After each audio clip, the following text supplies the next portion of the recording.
Let's get cracking with the show, Joe. We're rapidly approaching the sort of halfway point, aren't we, of the Premier League season. New Year is fast approaching, so we thought now would be the perfect time to look at the Premier League team of the season so far. Yeah, very simple. Our guests have both got an 11 they think should be brought to the table. We're going to go position by position. You're going to debate it out. Whoever brings forward the best argument for that player, their player will go onto the pitch. We'll start with goalkeepers, shall we? Yes, let's do it. Quite a bit of disagreement as well. A lot of disagreement. And some decent shouts. OK, who's the goal? You've gone for Matt Sells, Nieve, and Abs. You have gone for David Raya. OK, let's start with Matt Sells. Why? I think for me, Forest at the times this season, there have been moments in the games where they've conceded a chance, a real good chance, that could make or break the game. And his sort of reliability to make those saves, to keep them in the games at the key moments, as what shifted momentum. And then they've gone on to win those games, and they've had quite a lot of points because of that. And he's also, really reliable, stable goalkeeper behind the defence. Only conceded 19 goals. You're absolutely bang on with the Spurs game midweek. Is exactly what happened, actually. Spurs had very few chances. They've had two very good ones. He made two fantastic saves in that game. Another keeper who's been in great form, David Raya. Why have you gone Raya? Sells is a good shout, and I think other goalkeepers have come to mind as well, but this guy just seems like safe hands. And that's sometimes what we want from goalkeepers. You don't want headlines. We don't want to be hearing about you. Are you doing your job effectively? Now, if we're talking about claiming crosses, if we're talking about passing the ball, the Arsenal's build-up play it gets through every press in the league. And it's mainly, a big part of that is because of this guy here, right here. He's just so assured in his short and his long passing, his claiming, as all the facets of a modern-day goalkeeper. I think of this season, he's been the best Premier League goalkeeper for sure. Are either of you willing to... I think it sells. You mentioned about the moments. Even at Stamford Bridge, I did see some good moments from Sells. I remember there's one counter-attack that happened on both sides of the pitch, and Sells had a huge save.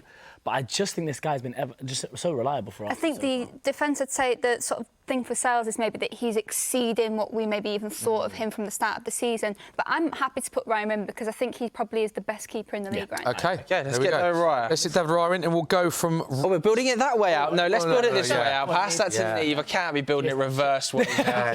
Change, can't deal with change. OK, right, so he's in sticks. Right, some interesting shouts for right back. Oh, I'm not happy. This is crazy, So you got in Moises Caicedo. OK. And you got in Mazraoui. Nieve, obviously, he's spent a lot of time playing in central midfield as well. Yeah, do we allow an inverted right back any more recently? We allow it because he's the best player in the team at that position as well. He's better than Malo Gusto. Has he been the best right back as a right back in the Premier League this season for you? Has he, honestly? No, do you know what, though? I think actually, in his own way he has.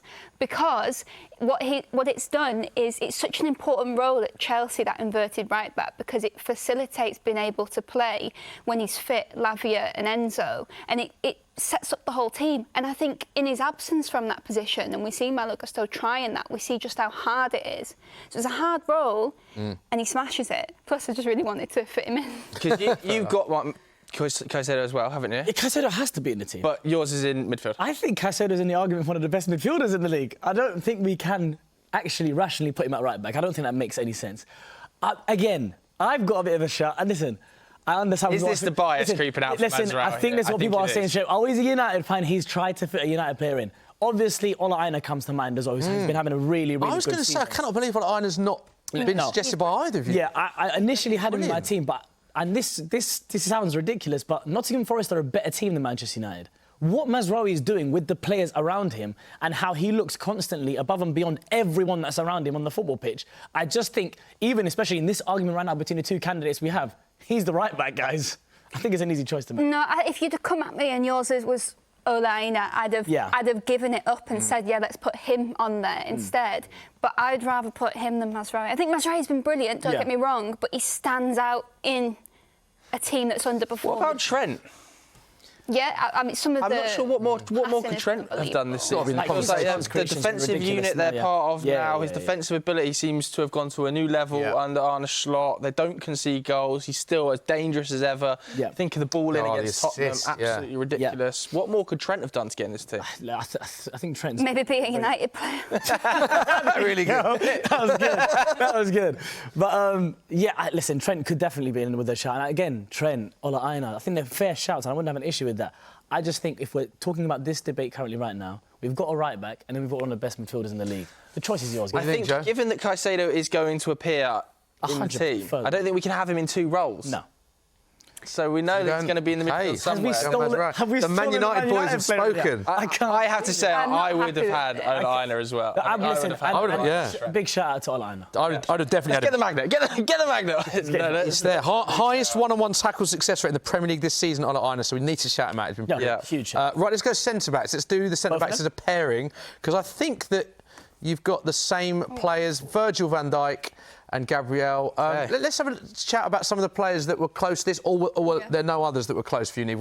There was quite a few. In fact, it's quite a shame that you've got such strong candidates because Milenkovic, I think Forrest struggled defending set pieces. He's helped shut up shop. He's been solid, and Murillo as well. Zabani and Howson have been unbelievable. And actually, Jared Branthwaite, since he's come back to Everton, they have looked amazing. So many clean sheets recently for Everton. Following his return. I think this one is a bit straightforward. I think great shout-outs to Milenkovic, Murillo, Zabani, some really, really good centre-half performances this Premier League season so far. But this guy's taken his crown again. Best defender in the world. And Gabriel has impressed me. It's something, a trait that actually him and Saka, you're thinking, how am I comparing the two? Both of them have almost gone into like an off-season and have worked on something that they brought into the new season. And his passing and how important he is for Arsenal's progression with the ball at his feet is so underrated. I think we look at Saliba and how press-resistant he is and how he drives with the ball, and it is brilliant, 100%. But Gabriel and how important he is with the ball at his feet is so underrated for Arsenal right now. And I don't think it's being spoken about enough. He has impressed me so much this season. Okay. Well, total agreement there. So let's go to left back. Let's go to the left-back position. Back to disagreement. Okay. Cucurella. Anthony Robinson. I'll start with Cucurella. I think towards the end of last season, Mauricio Pochettino fell upon something, which was inverting Cucurella into the midfield, and that really worked out for him towards the end. He then went on to have a great Euros. He then went on to have a great start to this season as well. I think Cucurella is... What I like about him so much is how many different roles you can use him in. He does well against many wingers in the league. I think, for example, his battles against Saka are almost brilliant all the time. 1v1, he's so good. And it's almost like, I say it all the time, like, when you see his hair waving about, it's how much he engages in challenges. He's almost in front of the winger, facing them up almost all the time. And then in possession, the different roles that he picks up, Enzo Maresca tweaks the system so much. You'll find him in the left 10 at some points. You'll find him holding the width on the left-hand side. You'll find him in the back 3. He has been so brilliant and so key to them in so many different phases of play, Marc Cucurella. Do you know what? Really good debate, really good argument. But this man here, again, has been brilliant this season. He's been really he's such a player, athlete, isn't he? I was fortunate enough to watch, bar one, every game he played for Bolton, because it was when I used to go to watch games live. And you could just tell he'd translate those qualities to a higher level, sort of similar to Reece James in that, because he's just relentless. But if you're an opposition player, you probably just think, have a day off. Because he's just in your face, but he's not too aggressive. Do you think he's been underrated for quite a few years now? Because we've been speaking about him for a while. And he had a brilliant season last season that went under the radar. I feel now he's been spoken about as one of the best fullbacks in the league. Do you feel he has been underrated for up until this point? Perhaps. I also do think he's developing, he's maturing as a player under Marco Silva as well. So I think there's that to play too. But this is the perfect time now, I think, where he might be looking to... I don't know about you. I think possibly Anthony Robinson regs it. I think most assists of a defender, he's got to go in there. Yeah, also, you said most tackles and interceptions in the Premier League. Also, 12 assists at the start of last season, most by a defender. He's been brilliant. He's been I think, for me, just edges. I'm not. Right, we're going to talk formation here, because are we going with we're not doing 4-3-3, is that right? No. How have you selected How are you doing this? What I've done is a good old 4-4-2 diamond. Oh, the diamond. That's what I've gone, the good old diamond. And the reason I did that is because I think there have been so many standout profiles in midfield. So I think we're going to start with a holding midfielder as the 6. I think it's the person if Sven had only played the diamond, Joe, what would have happened? What would have happened? I've gone for the deepest player in my midfield is Caicedo. I think I don't mind it if it's Gravenberch or Caicedo is in the... Could it be both? Can we put both in the team? I think both of them are in my team. Can I just say, you've both got Gravenberch? I've got Gravenberch. Yeah, so what, do you want to just put Gravenberch in? Yeah. Because we've both got him. Quickly. Let's talk about Gravenberch. Arne Slot, I think one of the best things he's done is profile his players correctly in this squad right now. And it's something I look at coaches so much. When I'm judging a coach, I'm looking at... The tactics are one thing, but almost all teams kind of set up similarly in the Premier League nowadays. So what sets you apart from other coaches? What he's done brilliantly, he saw the squad, there's an issue here, I don't have a number 6. How am I going to find a solution for that? He's used Gravenberch in there and has been brilliant this season in so many different... Like, we've seen it when they had 11 men against Fulham. Does a job at centre-half for them. He's able to progress the ball from deep areas, driving with the ball. We've seen almost, he's coined this Gravenberch turn where he doesn't even touch the ball. He lets it run across his body, uses his physicality and drives with the ball. I think that's been brilliant profiling from Arne Slot and fantastic performances from Ryan Gravenberch all season. Let's get him up. Stick him up. He's Gravenberch up. Me, yeah. His availability as well. And what are the other... Are we doing... And we have to get Caicedo in there. Yeah. Caicedo has to be in the team. Well, this is the thing. So Caicedo was in my team, but the reason why I put him as the inverted right back, which he does play, so it does make sense, was because I really wanted to squeeze Lavia in, which I think is the more controversial one because he's only played, I think, 9 games. But the thing is, I've watched him play in the big games this season, and I look at him and I think this guy's going to be the best in the world at his position in a couple of years. Yeah, 100%. When he doesn't play, it's so stark how much he protects that defence, but also I've never seen someone who's got such physicality turn with such ease. He reminds me a bit of the Italian defensive midfielders who they want players to come and put pressure on them. It's not that they will see it as an obstacle. They see it as something that they want because they know they will beat that man. And when Chelsea want to speed up the attack and start the attack, when he plays, it goes through him. He's honestly a really special player, but I can understand because he's only played 9 that he would. That was brilliantly said by Nieve, and genuinely, it even hurts to even argue against that because I think Romeo Lavia, I also agree, he is special. Yeah.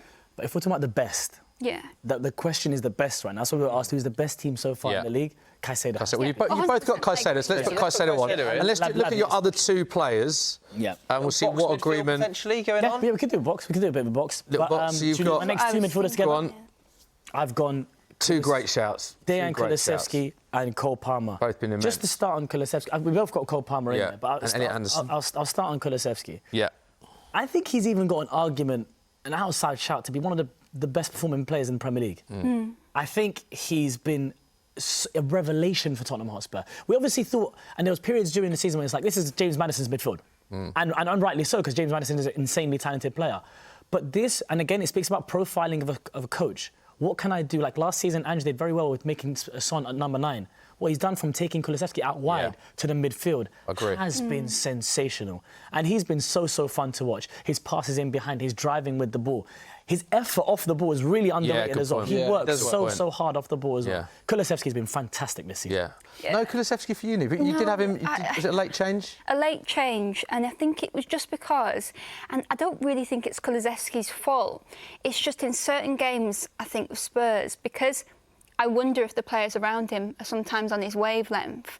I sometimes think, even though he's brilliant, his ability to impact and drag Spurs to a victory compared to, let's say, somebody like Elliot Anderson, who I think the way that Forest play, they barely ever have the ball, but this is a guy who's got 5 assists this season, but what he does off the ball is unbelievable. Like, his defensive runs are as good as his attacking runs. Nice. I'm a huge fan of Elliot Anderson, and you can't play through the middle of Forest. You've got to go out wide because of how strong they are. But then he actually has so much technical ability. He's absolutely unbelievable. I think as well at the start of the season that he was not a guaranteed star at Forest. It wasn't until that Danilo injury in the first game that people were like, OK, Elliot Anderson's going to play significant minutes. And now he's one of the first names on the team sheet every single week. Huge chance creation numbers from set pieces as well. Like, massive player. Some of the things that Kulusevski I think Kulu's got to go in. I think Kulu has to be there. Even at Old Trafford, he was ridiculous there. Ranks in top 5 assists for passing the box, attacking carries, as well. Spurs, and Palmer. It's a proper box midfield. This is very modern football, isn't it? 4-2-2-2. We've got a nice space for this. For these guys to go. Just touch on Cole Palmer very quickly before we move on. Just continues to be one of the most freakish levels exciting amazing. players. One of the most exciting players in Europe. Some players, I just like that goal the other day that he scored. Yeah. Oh my God, through the legs of the defence. It's passing it into the net. I totally agree with that, actually. The goal that he scored midway with Fulham, I know Fulham won. You're talking about the Fulham goal? Yeah, the Fulham goal. What amazed me about that is he makes the game look so easy. And some of his best goals aren't the ones from 30, the screamers from 30 yards. It's where he sort of drops the shoulder and he sort of like uses a body to just pass the ball into the net. It's how nonchalant he is on a so football pitch. nonchalant, He yeah. plays football as if he's played it when he was a kid for all his life. I think across his first 50 Fantastic. Chelsea games, only Hasselbank has scored more goals than him in that time. It reminded me of that. Do you remember that Hazard goal against West Ham? Unreal. Do you remember that Hazard goal against West Ham? Yes, It reminded me a bit Do you of think that. he'll be player of the Special. season, Nieve? Special. Premier League player of the season? No. Don't think so. No, Mo Salah. Salah? No, yeah, Come on. About, yeah. Good point. Good If point. you said Salah, I thought that's a great point, yeah. that's a good He's been outrageous. Let's talk Speaking about of which, I presume he's in the Salah. team. Absolutely. Should we do both of them? or- Yeah. Yeah, let's do both of them together. For me, Mo Salah and Wood. Yeah. Salah. Yeah. I just think I think this guy's Yeah. a no-brainer. Do you know, as soon as I asked that question, I thought, oh yeah, Let's put Salah has Salah been up. outrageous. Salah up. So Salah's there. He's guaranteed. Ballon d'Or, potentially? He's looking. Salah? He's going for it. He's definitely going On for the it. That quadruple, goal assist, so- it's ridiculous what they're doing so far, and he's been a major part of that. They're so reliant on him with their goals. But why I've gone for Chris Wood is I think it would have been wrong for us not to have a Forest player in this team because as of right now we don't. O-liner. Yeah, he could have. Yeah, He could have been there. That's a very fair point. But he's just been the one that's been dragging them through games. He's been scoring the important goals. He's been the link player for them. That's something that's so underrated about his game as well. Even last season, you saw some of his link play with Anthony Elanga. You see it now with Callum Hudson-Odoi this season, coming up with huge goals for Nottingham Forest, Yeah. and it's why they're in the position that they are in today. 10 goals, 14 goals last season as well. Good shout, but I think this is a brilliant shout. We were chatting off camera, actually. I think he's been one of the most informed players of the past few months. I think relative to where Wolves are in the table and how much he has to do for that Wolves team. He is immense. I think he's got 10 goals and 4 assists for Wolves this season, which is outrageous. Everything just seems to go through him. And you can actually see in his mannerisms as well, when he's directing the other players what to do as well. I think he's got a standard and he's just dragging those Wolves players around him to that standard. I just think he's really unique in just the way that he dribbles past players, but he's really efficient with it. He doesn't hold on to the ball for too long. If it's a first-time finish, he'll do a first-time The way he finish. moves with the ball is like moves to Dembele at Spurs. yeah, I Just agree with glides that. past. And Yeah. against Man United, he was picking the Little ball up turn. in left-back areas, centre mid, right wing. He's playing everywhere. Little Unbelievable. Cruyff turn from the sky against The only thing I'm United. going to say is, can we really do this 11 and not have a Forest player in We there? can't. Forest. Well, we could have, because mean, the I actually Champions put League forward spots. Elliot Anderson, I put forward Matt Sells, so you've only got yourself to blame. Of Good all point. the Good Forest point. players, I'd actually have Chris Wood quite low down. I think he's had a good year, but this season there's been a few moments where I've thought, oh, actually, I think you've missed a chance there. And I also think if I was to sort of take Forest to the next level, what position could you bring a player in? I actually think a striker for Forest. So. I agree with Nieve here. I think Cunha. Okay. I think it's very close, but I do players. think Cunha. If we're looking at goals assists combined, if we're looking He's at brilliant. individual level for the team, I think there's a lot of standout Forest players. If you're so But sad, he is Wolves. I'm happy to put Elliot Anderson in Wait, there. if you right like. back? Can I say that? Can I say that? Should we do gaffers quickly? Very quickly. Just very quickly on managers, who have you got? And we have to go with one name, Arne Slot, To be honest, and Iraola. Iraola's a good shout. I just think what we were talking about earlier about profiling of his team, how they've... Joint gaffers? Go on. Should we go joint gaffers? Joint gaffers, stick They've 'em up. sorted us. We'll do They've it. both done a We'll good do it job. now. He's a brilliant manager himself. But We could have had Nuno on there. Just quickly, yeah, I was going to say, Nuno, Andoni over Nuno? For me, I think it's real neck and neck. I love watching Bournemouth off the pitch. I just love their intensity. They remind me a bit of Atalanta, but just in England. But it's a personal preference, but I understand. I completely understand. Forest fans are absolutely... I know. Sorry, I Forrest. know. I tried. Yeah. Well, we tried. You had Mazraoui on there. Yeah, we tried. There is confirmation. Interesting formation, isn't it? I've Yeah, got to what's say, like, in happening terms of there? if they were playing together. Yeah. But there is confirmation. Very modern. Team of the season so far. Shout out Vissa, maybe Saka. A couple of players that are not on that list. Yeah, for me, Ola Aina. Ola Aina, Trent. Sapin. Let us know what you think of that. Nieve is just tweaking the formation. just a Let us know what you think of that at home. Yeah. And any players that we missed out. Very modern.